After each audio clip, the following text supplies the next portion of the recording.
Hello guys and welcome back to this channel, where today guys I'll be showing you how to remove payment method on App Store.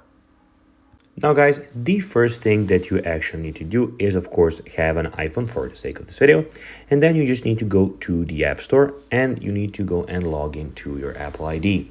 But guys, if you do not have one, you can always of course create an Apple ID, and this is a really important step. But guys, if you do not know how to do that, you can always go to our YouTube channel where we have plenty of how to Apple or iPhone videos, however we want to put it, where you can go and see all of those things. Now guys, that we got that out of the way, let's see what we actually have in front of us here.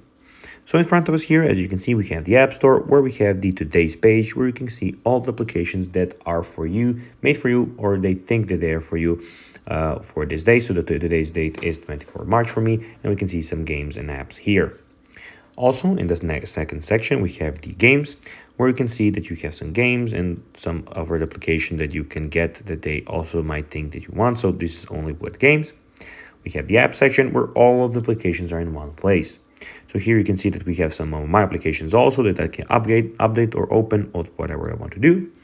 And also guys, in the we have the arcade where you can go and see some arcade stuff, and the search where we can search for games, apps, stories, and some more things. Also in the top right corner, as we can see, we have everything about your account. Guys, note this, all of this data is fake for the sake of this video, so that's just so you know. And you can have some stuff about your profile here. Now guys, let's see how to remove payment method on App Store.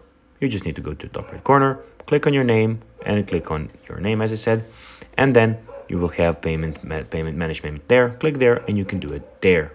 So guys, that will be everything for this video. I hope that you found this video informative. If you did guys, don't forget to like this video, share it, subscribe to the channel, put the notifications on, and guys, as always, I'll be seeing you in the next video. Bye guys.